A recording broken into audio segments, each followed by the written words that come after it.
మే 12 తేదీన మనకు అత్యంత శక్తివంతమైన పౌర్ణమి రాబోతుంది. ఇది అత్యంత శక్తివంతమైనది. అలానే కాకుండా చాలా చాలా అంటే పవర్ఫుల్ పౌర్ణమి అని చెప్పొచ్చు. ఈ పౌర్ణమి తిథి రోజున మర్చిపోకుండా లవంగాలతో ఇలా చెయ్యండి. లవంగాలతో ఇలా చేస్తే డబ్బు మిమ్మల్ని వెతుక్కుంటూ వస్తుంది. ధన సమస్య అంతా కూడా పూర్తిగా తొలగిపోతుంది. అదృష్టంతో పాటు చక్కటి ఐశ్వర్యాన్ని కూడా మీరు పొందిన వారు అవుతారని చెప్పొచ్చు. లవంగాల గురించి మనందరికీ తెలిసిందే కదా. లవంగాలు లక్ష్మీదేవికి చాలా ఇష్టం అన్నమాట. అందుకే లవంగాలతో మనం ఏది చేసుకున్నా కానీ మనకు బాగా కలిసి వస్తుందని ఒక నమ్మకం. కాబట్టి ఏంటంటే కనుక ఈ పౌర్ణమి మనకు సోమవారంతో కలిసి వస్తుందండి. 12వ తేదీ ఏంటంటే మనకు సోమవారమే అనమాట. అలా రావటం చాలా విశేషం. ఈ రోజు ఏంటంటే కనుక శివపార్వతులతో పాటు లక్ష్మీదేవిని పూజించుకున్న వారి ఇంట్లో లక్ష్మీదేవి తాండవిస్తుంది. అక్కడే తిష్ట వేసుకుని కూర్చుంటుంది. వారి ఇంటిని ఏంటంటే కనుక ఐశ్వర్య నిలయంగా మార్చేస్తుందని చెప్పొచ్చు. కాబట్టి మీరేంటంటే కనుక లవంగాలతో ఇప్పుడు చెప్పుకోబోయే విధంగా ఈ చిన్న పరిహారం చేసేసుకోండి. మీకుండే సమస్యలన్నీ కూడా పోగొట్టుకోండి. చాలా మంచి రిజల్ట్ అయితే మీరు చూడగలుగుతారనమాట. పౌర్ణమి రోజున కొన్ని నియమాలను ఆచరించుకుంటూ అమ్మవారిని పూజించుకుంటూ పరిహారాలు చేసుకుంటే మనకుండే ఇబ్బంది అంతా కూడా పోతుందన్నమాట. పౌర్ణమి అంటే నార్మల్గా లక్ష్మీదేవికి ఎంతో ఇష్టమైనది, చాలా ప్రీతికరమైనది అనమాట. ఆ తల్లి పౌర్ణమి తిథిని ఇష్టపడుతూ ఉంటుంది. కాబట్టి పౌర్ణమి రోజున కొన్ని నియమాలను తప్పక ఆచరించాలి.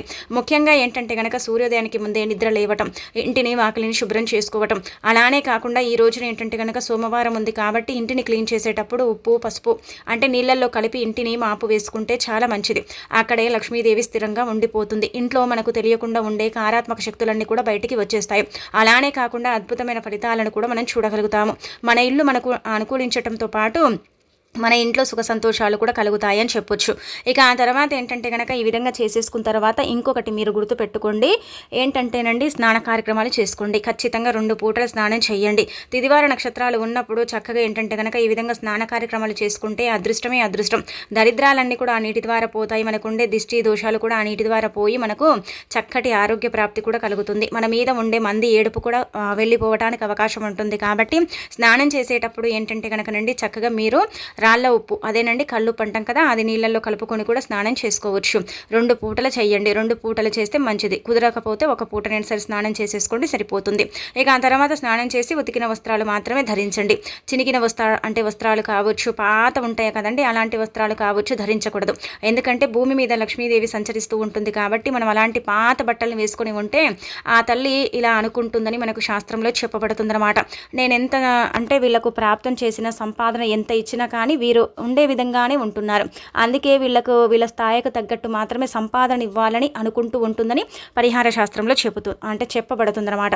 మన దగ్గర ఉందనుకోండి, దానికి తగ్గట్టుగా మనం ఉండాలండి. మన దగ్గర ఉన్నప్పుడు కూడా ఏంటంటే కనుక మనం చాలా వరకు కూడా అండి లేని వాళ్ళలాగా ఉండటం, అలానే కాకుండా డబ్బు ఎంత ఉన్నా కానీ చూయించుకోకపోవటం. చూయించుకోవటం అంటే నలుగురిలో చూయించుకోవటం కాదు. మనం ఎందుకు సంపాదిస్తామండి? కడుపు నిండా తినటానికి, అలానే కాకుండా చక్కగా అంటే మంచి బట్టలు వేసుకోవడానికి. మంచివంటే కనుక లగ్జరీ లైఫ్ కాదు, నార్మల్గా మనకు ఉండే లైఫ్లో ఏంటంటే కనుక మనకు తగ్గట్టుగా మనం ఉండాలి. కొంతమందిని మనం చూస్తూ ఉంటాం, గమనిస్తూ ఉంటాం, ఎంతున్నా కానీ లేని వాళ్ళలాగా కనిపిస్తూ ఉంటారు.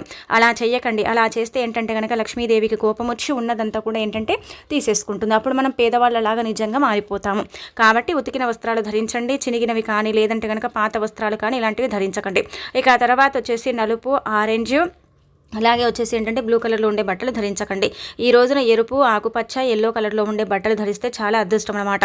ఇక ఆ తర్వాత తెలుపు కూడా ధరించవచ్చు. అనంతరం ఈ విధంగా ధరించిన తర్వాత ఇంట్లో పూజ చేసుకోండి. ఇంట్లో పూజ అంటే కనుక సోమవారం కాబట్టి శివుడికి అంకితం చేయబడే రోజు. ఈ రోజున ఏంటంటే కనుక మన దగ్గర ఉండే శివపార్వతుల పటం, లక్ష్మీదేవి పటాన్ని క్లీన్ చేసుకొని మన దగ్గర ఉండే పుష్పాలు అలంకరణ చేసుకొని ఆ తర్వాత ఏంటంటే కనుక దీపారాధన చేసుకోండి. ఆవునేతితో దీపం పెడితే చాలా మంచిది. లేదంటే కనుక నువ్వుల నూనెతోనైనా సరే దీపారాధన చేయండి. దీపం పెట్టిన తర్వాత ఇంట్లో ఉండే సమస్యలన్నీ కూడా పోవాలని ఒక లవంగాన్ని తీసేసుకొని, పువ్వు ఉండే లవంగాన్ని తీసుకొని ఆ లవంగాన్ని ఏంటంటే కనుక దీపంలో వేసేసుకోండి. ఇక మీకు తిరుగుండదనమాట. చాలా మంచి రిజల్ట్ అయితే వస్తుంది. కాబట్టి ప్రయత్నించుకోండి. ఆ తర్వాత ఈ పరిహారం చేసుకోండి. ఈ పరిహారం ద్వారా ఏంటంటే కనుక మంచి మేలు చేకూరుతుంది. అంటే ధూప నైవేద్యాలతో అమ్మవారిని పూజించండి. నార్మల్గా దీపం పెట్టేసి వదిలేసినా సరిపోతుందన్నమాట. ఇక అనంతరం ఏంటంటేనండి ఈ పరిహారం ఇప్పుడు చెబుతున్నాం కదా, ఇది వచ్చేసి ఏంటంటే మనకు చాలా బాగా ఉపయోగపడుతుందండి. చాలా మంచి రిజల్ట్ని తెచ్చిపెడుతుందన్నమాట. మీరు చేయాల్సింది ఏమీ లేదండి. రాత్రికి పడుకునేటప్పుడు ఒక గాజు గ్లాస్ని తీసుకొని అందులో ఏంటంటే కనుక సింధూరం తీసుకోండి. సింధూరం మా దగ్గర లేదండి అంటే కనుక ఆ ప్లేస్లో మనం కుంకుమను కూడా వాడుకోవచ్చు. అలా కుంకుమ కానీ సింధూరం కానీ తీసుకొని మనం ఏంటంటే కనుక చిటికడి 7 సార్లు నీళ్ళల్లో వేసుకోవాలి. నిండుగా నీళ్ళను తీసుకోకూడదు. నిండుగా నీళ్ళను తీసుకుంటే మనం ఏంటంటే కనుక పరిహారం చేసేటప్పుడు ఆ నీళ్లు కింద పడిపోతాయి. కాబట్టి వాటి వల్ల ఏం ప్రయోజనం ఉండదు. అందుకే కొంచెం ఏంటంటే కనుక తక్కువగా నీళ్ళను తీసుకోండి. ఇలా నీటిని తీసేసుకున్న తర్వాత మీరు 7 సార్లు సింధూరం కానీ లేదంటే కనుక 7 సార్లు కుంకుమ కానీ చిటికెడు చిటికెడు వేసేయండి. 2 లవంగాలను తీసుకోండి, పువ్వు ఉండేలాగా చూసుకోండి. పువ్వు ఉండాలి, లవంగాలకు పువ్వు ఉంటేనే అవి పర్ఫెక్ట్గా పరిహారానికి పనిచేస్తాయి. ఇలా లవంగాలను తీసేసుకున్న తర్వాత మీరు నీళ్ళల్లో వేయండి. వేసేసిన తర్వాత చేతిలో పట్టుకొని సంకల్పం చెప్పుకోండి. అంటే ధన సమస్య పూర్తిగా తొలగిపోవాలి, డబ్బు రావాలి, డబ్బు ఆకర్షించాలి, లక్ష్మీదేవి అనుగ్రహం కలగాలి, మాకు సకల శుభాలు చేకూరాలి అనేసి ఏంటంటే కనుక తల చుట్టూదా 7 సార్లు తిప్పి ఆ నీటిని తీసుకెళ్ళి ఏంటంటే కనుక మీ ఇంటి డ్రైనేజ్లో కానీ లేదంటే నార్మల్గా డ్రైనేజ్లో కానీ పోసేయండి. ఇలా పోసేయటం వల్ల మీకుండే ధన సమస్య అంతా కూడా పూర్తిగా తొలగిపోతుంది. అలానే కాకుండా డబ్బు రాక మీరు నరకం చూస్తున్నా, డబ్బు రాక మీరు ఇబ్బంది పడుతున్నా సరేనండి, అలా డబ్బు రావడానికి కూడా అవకాశం ఉంటుంది. కాబట్టి ఈ చిన్న పరిహారం అనేది ఈ విధంగా ఆచరించుకోండి. ఆచరించేసి ఫలితం అనేది పొందండి. డబ్బు వెతుక్కుంటూ రావటానికి, ధనాన్ని మీరు ఆకర్షించుకోవడానికి, ధన ద్వారాలను తెరిపించుకోవటానికి, ధనం లేక మీరు నరకం చూస్తున్నట్టయితే ఆ నరకం నుంచి కూడా మీరు బయటపడటానికి ఈ పరిహారం ఏంటంటే కనుక మీకు అనుకూలిస్తుంది, చక్కగా సిద్ధిస్తుంది, మంచి అద్భుతాన్ని అంటే జరిగేలాగా చేస్తుందన్నమాట. ముఖ్యంగా లక్ష్మీదేవి అనుగ్రహం కలగాలని కోరుకుంటారు కదా, అలాంటి వాళ్లకు లక్ష్మీదేవి అనుగ్రహం కూడా కలుగుతుందని మనకు శాస్త్రాలే చెబుతున్నాయి. కాబట్టి ఆచరించండి. ఖచ్చితంగా మార్పునైతే మీరు చూస్తారు. అలానే కాకుండా మీరేంటంటే కనుక మార్పుని చూసి షాక్ అయిపోతారని చెప్పొచ్చు. చాలామంది కూడా ఏంటంటే కనుకనండి సింధూరాన్ని అలానే లవంగాలను ఆ తర్వాత నీటిలో కలిపి అంటే పరిహారం కిందికి చేసేసుకుని ఆ తర్వాత వాటిని ఏంటంటే కనుక ఇలా మురికి కాలువల్ల అక్కడ పోసేస్తారు. ఎందుకంటే అలా ఎందుకు పోస్తారని మీకు సందేహం రావచ్చు. మనం చెడుని తీసేసుకోవడానికి, ధనం మన దగ్గరికి వచ్చేలాగా చేసుకోవటానికి, డబ్బుని ఆకర్షించుకోవటానికి, ధన ద్వారాలను తెరిపించుకోవటానికి, ముఖ్యంగా లక్ష్మీదేవి అనుగ్రహం కలిగించుకోవటానికి చేసుకుంటున్నాం. కాబట్టి చెడంతా కూడా ఆ నీటిలో ఉంటుంది. చేతిలో పట్టుకున్నప్పుడు కావచ్చు, తల చుట్టూదా తిప్పేటప్పుడు కావచ్చు, చెడంతా కూడా ఆ నీటిలోకి వెళ్ళిపోతుంది అనమాట. అలా వెళ్ళిపోయిన ఈ నీళ్ళు ఏంటంటే కనుక చెడు నీళ్ళలాగా మారుతాయి. మరి దిష్టి నీళ్ళ కిందికి వస్తాయి. కాబట్టి ఆ నీటిని మనము ఇలా చెడు ఉండే దగ్గరనే పోయాలి. అలా పోస్తేనే మనకు పర్ఫెక్ట్గా పరిహారం అనేది పనిచేస్తుంది. పరిహారం అనేది పర్ఫెక్ట్గా మనకు సిద్ధించడానికి అవకాశం ఉంటుంది. కాబట్టి ప్రయత్నించండి. పౌర్ణమి తిథి రోజున దీనికంటూ సమయం లేదు, సందర్భం లేదు, ఎప్పుడైనా చేయొచ్చు. ఇలా ఏంటంటే కనుక మంచి రోజే కాబట్టి ఈ రోజున మీరు ఎప్పుడు చేసుకున్నా కానీ ఫలితాలు ఉంటాయని శాస్త్రాలే చెబుతున్నారన్నమాట. ఇలా ఈ పరిహారం ఏంటంటే కనుక లక్ష్మీదేవికి ఎంతో ఇష్టమైన పరిహారం. ఆ తల్లి చాలా ఇష్టపడుతూ ఉంటుంది ఈ పరిహారాన్ని. కాబట్టి చేసేసుకుని ఫలితం పొందండి. ఇక ఆ తర్వాత ఇంకొకటి ఏంటంటే కనుక ఇంకొక పరిహారం అండి. ఇది కూడా లవంగాలకు అంటే సంబంధించింది అనమాట. ఎప్పుడు కూడా మన పర్సులో 2 లవంగాలు ఉండేలాగా చూసుకోవాలి. 2 లవంగాలు పెట్టుకుంటే చాలా మంచిది. అలా పెడితే 4 వైపుల నుంచి కూడా డబ్బు అనేది ఆకర్షిస్తుంది. అందుకే చాలా మంది కూడా ఏంటంటే కనుక పర్సుల్లో ఎప్పుడు కూడా లవంగాలు పెట్టుకుంటూ ఉంటారు. లవంగాలు పెట్టుకుంటే ఏంటంటే కనుక అదృష్టంగా భావిస్తూ ఉంటారు. మీ పర్సులో డబ్బు కనిపిస్తూ ఉండాలి. చిల్లి గవ్వ లేక కూడా నరకం చూస్తూ ఉంటాం. చిల్లి గవ్వ కూడా ఏంటంటే కనుక మన దగ్గరికి రాదు కదా. అలాంటి వాళ్ళు పర్సులో ఇలా ప్రతి పౌర్ణమికి అంటే ప్రతి నెలలో పౌర్ణమి వస్తుంది కాబట్టి ప్రతి నెలలో పౌర్ణమికి ఒక్కసారైనా సరే అంటే శుచిగా స్నాన కార్యక్రమాలు చేసుకున్న తర్వాత 2 లవంగాలు తీసుకోవాలి. పువ్వు ఉంటేనే అవి పరిహారానికి పనిచేస్తాయి, లేకపోతే అవి పనిచేయవు. అందుకే ఏంటంటే కనుక పువ్వు ఉండే 2 లవంగాలను తీసుకొని చేతిలో పట్టుకొని సంకల్పం చెప్పుకొని ఆ తర్వాత ఆ 2 లవంగాలను పర్సులో వేసి పెట్టుకోవాలి, భద్రంగా దాచుకోవాలి. ఇతరులకు అనిపించేలాగా కానీ లేదంటే కనుక మనమే ఇతరులతో చెప్పుకోవటం కానీ ఇలాంటివి మాత్రం మీరు చెయ్యకండి. అలా చేస్తే మీకేం పెద్దగా ఫలితాలు రావు. కాబట్టి మీ పర్సులో ఎప్పుడు కూడా లవంగాలను ఉంచుతూ ఉండండి. నెలకొకసారి పెట్టడం, తీసేయటం, మళ్ళీ కొత్తవి పెట్టుకోవటం, తీసేయటం, పడేయటం, కొత్తవి పెట్టుకోవటం, సంకల్పం చెప్పుకోవటం. ఇంతకు మించి మీరు చేయాల్సింది ఏమీ లేదనమాట. చాలా చిన్న పరిహారమే కానీ ఫలితం ఎక్కువగా ఉంటుంది. ఆ తర్వాత ఇంకొకటి ఏంటంటే కనుక ఈ పరిహారం మీకు అంటే వ్యాపారం బాగా సాగాలన్నా, వ్యాపార అభివృద్ధి ఉండాలన్నా, మీరు చేసే ప్రతి పని కూడా సక్సెస్ అవ్వాలన్నా సరే పౌర్ణమి రోజున ఆంజనేయ స్వామి గుళ్ళో ఏంటంటే కనుక ఇదొక్కటి వదిలేసి రండి. ఇక మీ సుడి తిరిగిపోతుందన్నమాట. ముఖ్యంగా మీరు ఏం చేయండి అంటే కనుకనండి, గుర్తుపెట్టుకోండి. మీరు ఒక తమలపాకుని తీసుకోండి. తీసేసుకున్న తర్వాత అందులో 1 స్పూన్ అంతా సింధూరం పోసేయండి. అలా పోసేసిన తర్వాత 2 లవంగాలు అంటే అందులో పెట్టండి. అలా పెట్టేసిన తర్వాత గట్టిగా సంకల్పం చెప్పుకోండి. అంటే మీకు మంచి జరగాలి, మంచి ఫలితాలు రావాలి. అలానే కాకుండా మీకు ఆటంకాలు అడ్డంకులు రాకూడదు, వ్యాపారం బాగా సాగాలి, వ్యాపారంలో లాభదాయకంగా ఉండాలి, నష్టాలు కలగకూడదు అనేసి సంకల్పం చెప్పుకొని ఆ తర్వాత ఏంటంటే కనుక ఆ లవంగాలు అలానే కాకుండా తమలపాకు సింధూరం తీసుకుని వెళ్ళి ఆంజనేయ స్వామి గుడి ప్రాంగణంలో ఎక్కడైనా సరే వదిలేసి రావచ్చు. ఇలా రావటం వల్ల ఏంటంటే సమస్య అనేది క్రియేట్ అవ్వదు, సమస్య వల్ల ఇబ్బంది అనేది ఉండదు, సమస్య వల్ల బాధ లేకుండా ఏంటంటే కనుక ముందుకు వెళ్ళటానికి అవకాశం అనేది ఉంటుందన్నమాట. లవంగాలతో ఈ విధంగా మీరు ఏది చేసుకున్నా కానీ బాగా కలిసి వస్తుంది. ఇది మాత్రం గుర్తుపెట్టుకోండి. మీరేంటంటే కనుక ఎప్పుడు అనుకోవచ్చు లవంగాలతో అంటే పరిహారాలు నిజంగా వర్తిస్తాయండి అంటే కనుక ఖచ్చితంగా అండి అవి జరిగాయి కాబట్టి మనకు చెప్పటం జరుగుతుందన్నమాట. జరగకపోతే మనం చెప్పుకోం కదా. ఇవి శాస్త్రాల్లో చెప్పబడ్డవి కాబట్టి ఇవి చూడండి ఎంత శక్తివంతమైనవో. లవంగాలకు లక్ష్మీదేవికి అంటే దగ్గర సంబంధం ఉంటుంది. ఆ తల్లి చాలా అనుగ్రహాన్ని లవంగాలకు ఇస్తుందన్నమాట. అందుకే చాలా మంది కూడా ఏంటంటే కనుక లవంగాలతో పరిహారం చేసుకుంటూ ఉంటారు. విధి విధానాలను కూడా ఏంటంటే కనుక చక్కగా ఆచరిస్తూ ఉంటారు.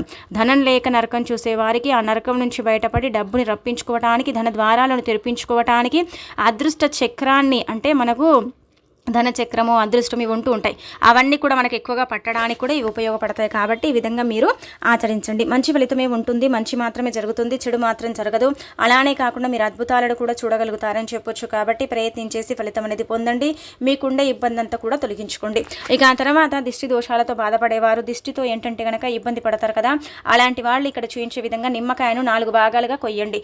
అలా కోసేసిన తర్వాత అందులో ఏంటంటే కనుక అరస్పూనంతా ఉప్పు పోయండి. పోసేసిన తర్వాత అందులో అంటే మీరు 2 లవంగాలను గుచ్చండి.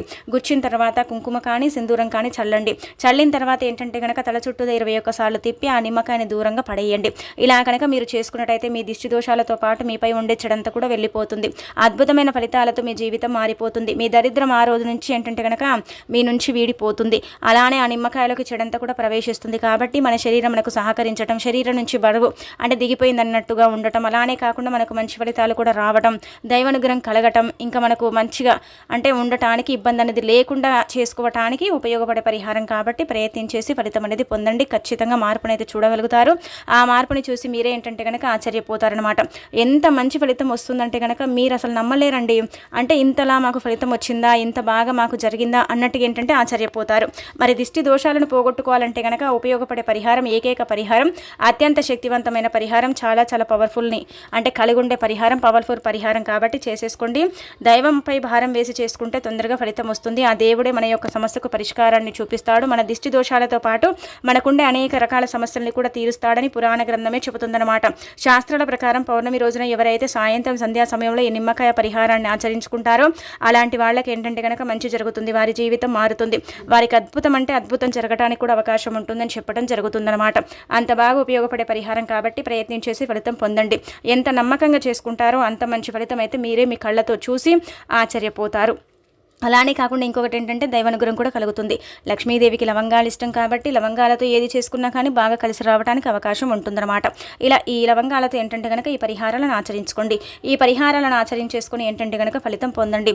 జరగదు అన్న పనిని కూడా జరిపించడానికి లవంగాలు ఉపయోగపడతాయి. కాదు అన్న పని కూడా ఏంటంటే జరిగేలాగా ఈ లవంగాల పరిహారం అనేది పనిచేస్తుంది. కాబట్టి ప్రయత్నించేసుకుని ఫలితం పొందండి. మీకుండే ఇబ్బంది అంతా కూడా తొలగించుకోండి. చాలా బాగా ఉపయోగపడే పరిహారం అండి. చాలా మంచి రిజల్ట్ అనేది వస్తుందన్నమాట. ఇక అలానే కాకుండా ఏంటంటే కనుక ఈ యొక్క అంటే పౌర్ణమికి ఈ యొక్క వస్తువుని మీ ఇంటికి తెచ్చుకొని పూజ గదిలో పెట్టుకుంటే లక్ష్మీదేవి 1 కోటి రూపాయలతో మీ ఇంట్లో అడుగు పెడుతుందన్నమాట. అవేనండి యాలక్కాయలు అనమాట. యాలకులు ఏంటంటే కనుక అమ్మవారికి చాలా ఇష్టం. యాలకులు అంటే లక్ష్మీదేవి చాలా ఇష్టపడుతూ ఉంటుంది. ఆ తల్లికి ఏంటంటే కనుక యాలకులు అంటే మనము తెచ్చిపెట్టినా లేదంటే కనుక పౌర్ణమి రోజున మన ఇంటికి తెచ్చుకున్నా మనకైతే అద్భుతం జరుగుతుందని పురాణాలు చెబుతున్నాయి అనమాట. శాస్త్రాల ప్రకారం ఏంటంటే కనుక మన పూర్వీకులు ముఖ్యంగా ఏంటంటే యాలకులను కొని ఇంటికి తెచ్చుకునేవారు. అలా తెచ్చేసుకొని వాటితో పరిహారం అనేది చేసుకునేవారు. ఇప్పుడు మనం పరిహారం చేసినా చేయకపోయినా వాటిని తెచ్చేసుకొని పూజ గదిలో పెట్టుకోవాలి. అదే రోజు తెచ్చుకోవాలండి. ఏంటంటే వస్తువులకు అంటే మంచి ఫలితాలు వస్తాయన్నమాట. ఈ వస్తువులు ఉంటాయి కదా, ఈ యాలకులు కానీ లవంగాలు కానీ ఏంటంటే అదృష్టాన్ని తీసుకొస్తాయి. ఆ అదృష్టంతో పాటు ఏంటంటే దైవానుగ్రహాన్ని కూడా ఇవి కలిగిస్తాయి. కాబట్టి ఇలాంటి చిన్న చిన్న వస్తువులండి మనకు అందుబాటులో ఉంటే పెద్దగా డబ్బు ఖర్చు పెట్టాల్సిన అవసరం కూడా లేదు. మనకు 10 రూపాయల ప్యాకెట్ కూడా దొరుకుతూ ఉంటుంది, 20 రూపాయలది కూడా దొరుకుతూ ఉంటుంది. కాబట్టి మనకు తోచింది మనం తెచ్చేసుకోవాలి. మనకు తోచింది మనం తెచ్చుకొని మనం పూజ గదిలో పెట్టుకుంటే చాలా మంచిది.